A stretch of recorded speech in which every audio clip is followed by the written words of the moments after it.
All right, YouTube. Good morning. First and foremost, everything happens for a reason. Let me see if I can get this thing to do this thing. That's the time. It's like 6 a.m. or something. It's Saturday. Happy Saturday. So I'm a firm believer in everything happens for a reason. So I just wanted to share this with you guys. Let's talk about the reset. Basically, what we've learned about ourselves and our priorities since COVID. Mental health counselor Fade Broussard-Cade shared this on Instagram recently.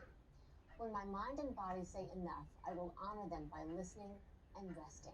Here's the question: do you do that? I know I don't always. These notes that Faith writes reflect her reset, how she's reprioritized her life since COVID. And unlike the rest of us, this is her second reset. Her first was after an accident several years ago that left her with traumatic brain injuries and a whole new perspective about what priorities look like.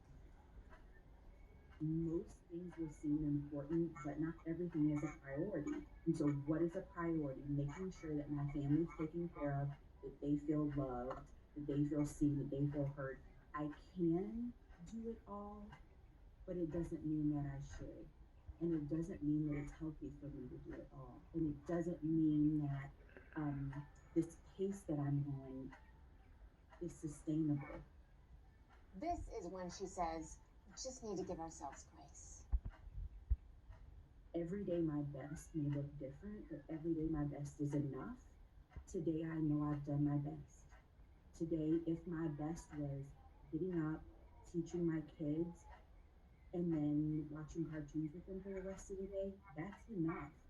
Tomorrow, maybe I can train for a 5K and educate my kids and feed them organic meals. But today, it's just school and cartoons. And that's enough. She says when we look for fulfillment in things outside of ourselves, we're never going to find it. And that gratitude is the magical way to shift our mindset and see how far we've come. The things that maybe we wrote down in a journal 10 years ago that actually have come to fruition, answered prayers, the fact that we have a home to come to every day. And I had to ask her about one post in particular that caught a lot of people's attention. You put one up recently that said, God will get in it when I take my hands off of it. How can we learn to take our hands off? We, by nature, like to feel like we are in control. And I think we also lose sight of what it means to do our part and then let the rest be. If I've done what is within my power to do, then I'm going to be at peace with that. I think we have to get to a place where we set boundaries with ourselves and we say, this is the part of it that I'm going to do, and this is the part of it I'm going to handle, and then I'm going to let the rest go.